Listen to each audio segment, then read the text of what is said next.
Hi, How are you? good. I would like to ask you a few questions. hmm When did you start studying Scientology? Oh, it was 1999. Mm-hmm. I was working in a cellular company called Cellcom, and my manager, my boss, was a Scientologist, and he brought me to an intro lecture, and then I filled an OCA. Someone invited me to get an OCA evaluation, Mm-hmm. which was sharp and correct. Okay. And after this, you were on staff. This is correct? And not so fast. First, I did some courses. I did some basic courses, which I loved a lot, like especially the personal values and integrity course, Mm-hmm. which was in English at that days. It was not in Hebrew even. And then I started the academy. I bought the starter package that includes the Proti hours and the student head course. And when I was on the Protear course, I already was ready to do the academy. Mm. So I bought all the academy. I didn't know what it is, Yeah. but I bought it. Okay. And then I think somewhere during my it was the metering course. I was recruited to staff. There were many attempts to recruit me to staff earlier, but I held on until the metering course. And what made me join staff is that when I was on the metering course, I had to wait a lot for the supervisor, and there was one supervisor on all the academy. There were about 40 students at the same time, half in the theory room, half in the practical room, and you had to wait to get a pass on 19 or something like that. Yeah. You had to wait sometime for an hour or 2 hours so the supervisor will come and check you. Then I realized that if I'm not going to join staff and help them, nobody will. Wow. So and I really loved the supervisor. It was Rana Mitzur and Rona Hakim. I loved them a lot, and they were suffering. They loved it, but they were suffering from the pressure, a lot of students and all that, and then I joined to help them. That's what happened. Okay. And when it was? 2000, June 2000. Okay. And why did you decide to leave the staff in Tel Aviv Org? Actually, when I joined staff, I didn't really want to do it. I did it, as I told you, to help the supervisors. And my postulate was to do my 5 years, like the contract says, Yeah. and then go on to my original postulate, which was to become an auditor in the field. And when the 5 years came to an end, then Eran was not there already because he left to London. And Rona was, exactly, I think she was on a leave of staff vacation because she had a newborn baby. And there was no one to help anymore. Yeah. No one that I wanted to help to. So I just decided that I'm not going to renew my contract. There was a lot of pressure on me to renew my contract. It was unbearable. It was very aggressive. It was blaming. Why do you leave staff? You leave us alone. You betray your friends, and all this. It was the worst time of my life, I think. Wow. Okay, thank you. So when did you first time come to Dror Center? I met the staff of Dror Center as a supervisor. They came to study in my course room, in my academy, and I loved them a lot. They were very cooperating students, they were very upstart, and it was fun to supervise them. And I also met one of the staff drawer became my second dynamic. It was Maria Liron. And when I left staff, so I offered her to go back to Haifa and that we both joined back staff. She was an auditor already, and was my idea. And I also wanted to get away from all the pressure of Tel Aviv Org and be far from all this turbulation. Okay, thank you. So after this, you joined your staff. Yes, I had when I left Tel Aviv staff, I had 2 or 3 months that I did some other jobs. And then I decided that if I want to continue to do Scientology, I better do it as part of a group. Okay. And the most sane group I met was Dror Center. Okay. And when it was? It was 2006. Okay. So why did you decide to leave the church? You mean the 2012, yeah. Leaving the church? Well, when I left the staff, it already was very disappointing for me because all the contribution I did for Scientology, all the 6 years I was on staff, that I was working 9 in the morning till 11 in the night, 7 days a week, and all this went to trash in terms of the attitude of the other staff members or the Scientologists. They saw me as a traitor. Instead of acknowledging everything I did. So it was very disappointing. It was kind of engram leaving staff. So I left with a bad taste in my mouth. And when I came to Haifa and joined the Dror staff, I continued on with my life, but had all the charge there. And there were things, everybody knows, everybody feels it in the church, that things are not okay.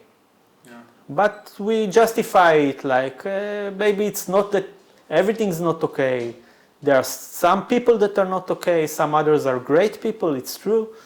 But we always find justifications or rationalization to the outpoints.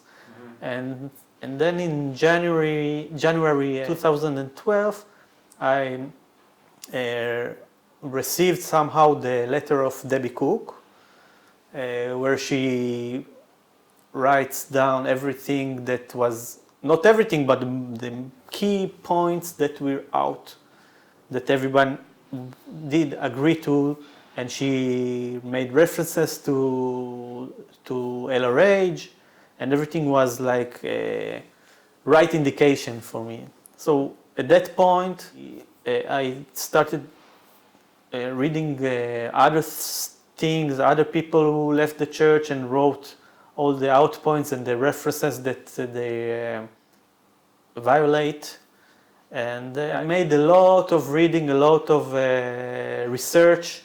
What happened to LRH, why everything went wrong with the church, because we know that the tech, the Scientology itself, not the organization, the tech and the knowledge is wonderful. It's something very unique and helpful. So how come the organization became so wrong, so evil, so destructive? And I read everything. Every day when I went after work to home, I read pages on pages on pages on the internet. Good things, bad things, everything. And then we made the decision everyone for himself, but all together, all the staff. But me personally made the decision that we have nothing to do more with the Church of Scientology, and we actually can continue by ourselves. We can do it on our own. So this was the decision. Okay. What changed in Duo after leaving the church? At first, we had to deal with all the enteta that was coming from the org. There was a campaign against us, trying to smear us, to make other Scientologists disconnect from us. And then, with time, we overcome all the barriers, and we started to act on our own volition. One of the things that changed in the attitude is the auditing here, because previously there was always the like the big brother watching, and the CSing was made for the specification or the demands of the flag CS. Like when I left staff and came here, there was a demand from COCLO from Europe to give me more sec checks. Although I also already left staff, so I was giving a sec check that was made by COCLO or someone, the CS from CLO, and we had to obey to the auditor, the CS here had to obey to the senior CS CLO and give me the sec check. This is one example, and when we left, after we left the church, so the auditing became not only for me, for everyone. Many people said that the auditing is really for them. They feel that they are the important thing, not the org. And it was really felt the auditing became easy, fun. You can say whatever you feel. You don't have to suppress your thoughts or your considerations. So everything is free. You can say in session. You're in session for the first time because you don't have this someone watching you. You have overts. That's why you have critical thoughts. That's all. Okay. And in Duo Center, what hats do you have? Oh, my formal post is the Treasury Secretary. I'm in charge of all the monies and equipment, like computers, cameras, all the equipment, all the mast. This is the formal post, but as a previously trained core supervisor, I'm also doing some qual posts like examiner and on a student's examiner, like checking the examinations of students. I'm also supervising the advanced org, the advanced courses from Solo Part 1 to OT3. I'm the supervisor. I'm doing translations. If something needed for writing, some course specs or check sheets, so I also take part in that. Not on my own, but as a group member. Okay, thanks.